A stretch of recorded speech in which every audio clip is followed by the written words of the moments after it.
sudah memberikan materi tentang pembelajaran berdiferensiasi, kemudian saya sudah memberikan tentang bagaimana cara membuat modul ajar atau RPP itu. Oke, sesuai yang sudah Ibu buat hari ini ya.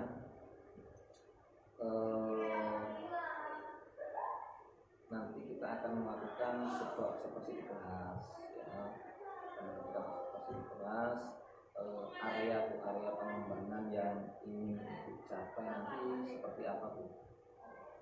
Area pengembangan yang dicapai pada pembelajaran anti korupsi ini nanti siswa mampu membuat sebuah poster, kampanye atau video edukatif tentang nilai-nilai anti korupsi. Yang kedua, nanti untuk saya pribadi, saya bisa menggunakan media pembelajaran yang lebih inovatif dan lebih menyenangkan untuk peserta didik dan menuntut peserta didik lebih aktif dalam belajar. Jadi itu yang Ibu kembangkan ya di pembelajaran itu nanti. Kemudian untuk selanjutnya itu strategi ya Bu ya. Jadi strategi misalkan ada yang presentasi, ada yang tanya jawab. Nanti yang akan Ibu lakukan seperti apa Bu untuk mencapai pembelajaran itu? Jadi strategi yang digunakan anti korupsi menggunakan strategi metakognitif untuk meningkatkan kemampuan berpikir kritis siswa Pak. Jadi selain kita menyampaikan pembelajaran materi, siswa juga nanti dituntut aktif untuk bertanya dan mengemukakan pendapat. Siswa juga dilatih untuk melakukan presentasi Pak. Jadi siswa presentasi itu ya. Kemudian untuk posternya tadi itu dibuat menggunakan apa Bu? Poster tadi menggunakan media Canva Pak. Oh pakai Canva. Iya, jadi mereka berbasis teknologi gitu nanti. Itu nanti diupload juga ya Bu? Iya, diupload di media sosialnya masing-masing. Oke, jadi untuk yang selanjutnya kira-kira Bu nanti waktunya kapan nanti Bu akan melakukan pembelajaran itu? Hari Kamis Bu. Kamis bulan ini ya Bu? Bulan November.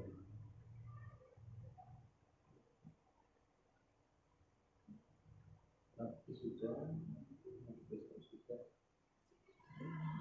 Oke Bu, selamat berjumpa nanti di pertemuan observasi. Nanti silakan Ibu mempraktikkan apa yang sudah Ibu tulis di modul ini. Baca itu. Semoga ilmunya bermanfaat dan sampai jumpa di lain waktu. Terima kasih.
Mengikuti.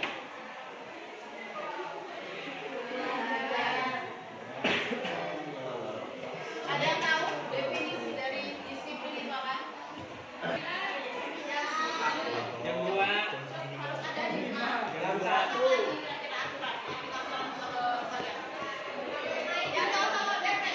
Habis makan cuci piring.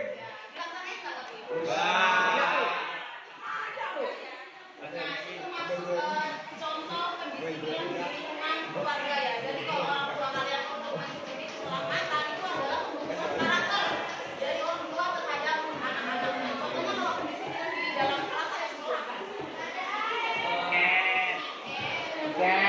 Itu masih contoh penerapan disiplin kenapa? Karena sudah ada jadwalnya ya. Jadi kamu yang Senin siapa, Selasa, Rabu sampai dengan Jumat. Apa lagi? Kalau di sini kan masih sekolah, kalau selain hari Senin kan jam 7.15. Nah, itu masuk kedisiplinan bukan? Iya. Masih banyak yang terlambat kelas 11 B? Jangan terlambat ya. Itu adalah sebuah aturan yang harus diatur. Tujuannya apa? Biar kalian bisa belajar. Bukan karakter-karakter disiplin. Oke, yang ketiga ada disiplin. Apa? Disiplin menegakkan Agama. seperti apa kira-kira? Oke, jadi fungsi kita selain kita bisa mengontrol diri sendiri untuk berperilaku disiplin atau menerapkan sikap-sikap disiplin, kalian juga mempunyai kontrol terhadap orang lain. Contohnya seperti apa?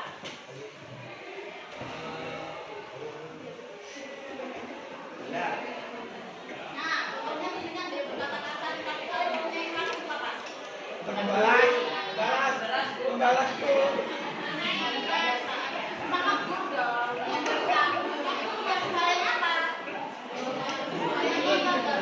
Jadi jangan dibosan, jangan jadi budaya dong, kebiasaan. Diganti dong, astagfirullahaladzim. Harus gitu ya. Pokoknya sesuatu yang negatif pelan-pelan mulai dihilangkan dari sekarang. Apalagi yang cowok-cowok ya. Calon pemimpin, calon imam harus bisa mencontohkan yang baik. Yang cewek-cewek juga ya, kalau yang cowoknya salah harap di Maklumi.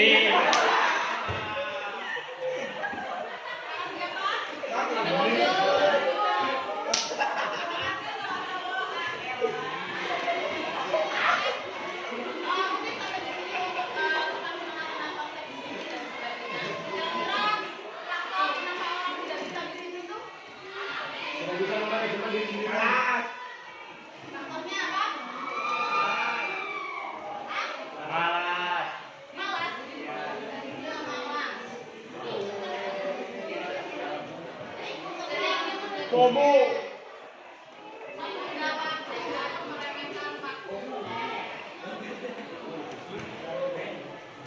Jadi yang termasuk dalam faktor-faktor malas seperti ketakutan, kemudian bawaan orang utama adalah contoh orang-orang yang kalau ada temennya yang seperti syaitan ya, yang suka mengajak ke dalam keburukan bukan kebaikan, jangan di. Kalian pasti kan udah tahu ya mana yang baik, mana yang buruk, mana yang harus dilaksanakan maupun yang harus tidak dilaksanakan.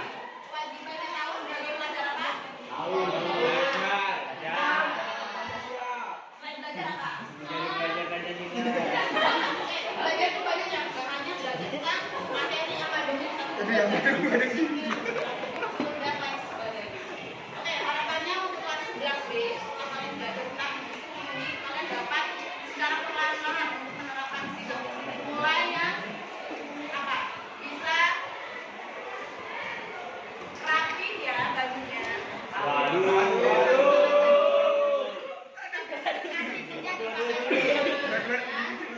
Yang cowok jangan pakai jilbab ya.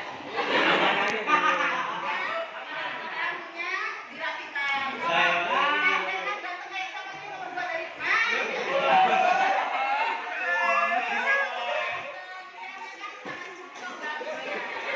cowok ya, rambutnya cuma di sini doang. Ukurannya cowok ya. Silakan nanti berhitung 1 sampai 6. Yang cowok dulu ya, berhitung sampai 6.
Silakan dari masing-masing kelompok untuk mencari satu tokoh pahlawan bangsa.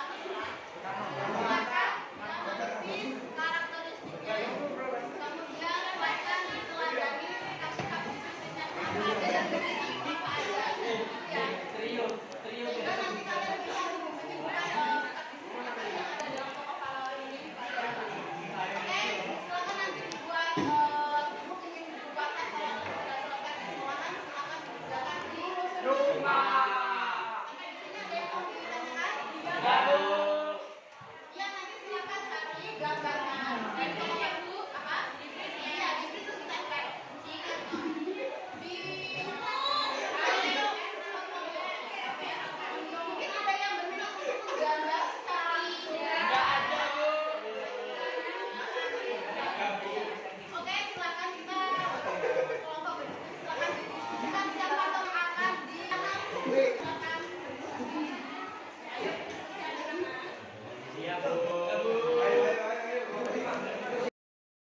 Assalamualaikum warahmatullahi wabarakatuh. Selamat siang Bapak Samsudin, pengajar praktik guru penggerak angkatan 11 yang saya hormati, sama Bu Novita Sari selaku guru anti korupsi. Oke. Baik, di sini saya akan melakukan beberapa observasi atau percakapan tentang pasca kita melakukan pembelajaran di kelas, Bu. Jadi setelah kita melakukan pra-observasi, kemudian observasi di kelas tentang mata pelajaran anti korupsi yang Ibu telah sampaikan kepada anak-anak, saya ingin menggali beberapa poin. Jadi yang pertama, setelah melakukan itu, bagaimana pendapat Ibu Novita setelah menyajikan pelajaran anti korupsi di kelas? Pak, untuk mata pelajaran anti korupsi sendiri saya menerapkannya di kelas 10 pertama A dan sampai dengan J. Dalam penerapan anti korupsi ini siswa tidak hanya diberikan untuk menghafal ke 9 nilainya, tapi juga mampu mengaplikasikan atau mengimplementasikan dalam kehidupan sehari-hari. Dalam pembelajarannya siswa sebagian besar sudah aktif sekali dalam pembelajaran, di mana mereka sudah bisa memberikan contoh dari masing-masing kesimpulan nilai ini, dan mereka juga aktif bertanya Pak, kemudian bisa menerapkannya dalam kehidupan sehari-hari. Namun ada beberapa sebagian mungkin siswanya ketika ditanya itu masih kebingungan untuk menjawab. Oke. Jadi itu tadi ya benar Ibu, setelah melakukan observasi di kelas, kemudian tuh apakah proses pembelajaran itu sudah sesuai dengan yang Ibu rencanakan? Oke, dalam penerapan proses pembelajaran anti korupsi ini sudah sebagian besar sesuai dengan yang direncanakan. Namun ada beberapa hal-hal yang mungkin perlu dievaluasi serta ditindaklanjuti ke depannya, seperti kurang aktifnya peserta didik ketika diberikan pertanyaan pemantik atau asesmen diagnostik. Kemudian ada beberapa siswa juga yang belum kondusif seperti main game dan tidur di depan kelas. Masih ada yang main game Ya. gitu ya, anak-anak itu ya. Oke Bu, selanjutnya Bu, apakah yang Ibu cermati tentang hal-hal yang misalkan sudah baik atau sudah puas menurut Ibu di dalam kelas yang Ibu lakukan observasi? Oke, ya, hal-hal baik dalam penerapan anti korupsi yang mereka sudah bisa memberikan contoh dari kesembilan nilai anti korupsi, mereka sudah bisa mengimplementasikan dalam kehidupan sehari-hari, dan mereka sudah bisa membedakan mana yang harus dijalankan dan juga yang harus dijauhi. Oke. Untuk yang selanjutnya Bu, apakah ada kendala selain siswa yang ngantuk tadi, apa yang main game, kemudian bagaimana cara Ibu untuk mengatasi masalah seperti itu? Kendala dalam proses pembelajaran salah satunya tadi ya Pak, seperti main game. Yang saya lakukan adalah dengan cara menegur siswa tersebut. Apabila siswa tersebut ditegur tapi masih melanjutkan aktivitasnya tadi, main game atau mobile sebagainya, mereka diberikan sanksi atau hukuman. Hukumannya itu adalah dengan membuat poster atau bisa menerapkan dari kesembilan anti korupsi ini selama 1 minggu dan membuat jurnal harian. Jurnal harian. Yang terakhir Bu, apa rencana tindak lanjut Ibu supaya pembelajaran ini lebih kreatif, inovatif dan berkembang serta hidup di kelas itu ya? Rencana tindak lanjutnya? Rencana tindak lanjutnya sih pengennya nanti siswa kedepannya bisa membuat poster atau sebuah kampanye untuk melakukan atau sebagai penerapan dari nilai-nilai anti korupsi. Tujuannya adalah untuk meminimalisir tindakan korupsi di dalam sekolah ataupun di dalam kelas gitu Pak. Kemudian mereka juga bisa nanti membuat video pembelajaran atau video edukasi yang nantinya mereka akan memberikan contoh dari kesembilan nilai anti korupsi ini, yang kemudian mereka akan menguploadnya di media sosial baik Facebook, Instagram maupun YouTube Pak. Jadi anti korupsi ini tidak hanya sebuah teori saja, tapi memberikan edukasi kepada halayak umum atau masyarakat luas tentang pentingnya pendidikan anti korupsi di lingkungan sekolah. Oke, jadi itu ya Bu, cukup menurut saya untuk kegiatan pasca observasi ini. Mudah-mudahan Ibu sebagai guru di kelas dapat menerapkan tujuan pembelajaran, kemudian strategi-strategi yang dilakukan di kelas yang semoga bermanfaat untuk Ibu. Sekian dari saya.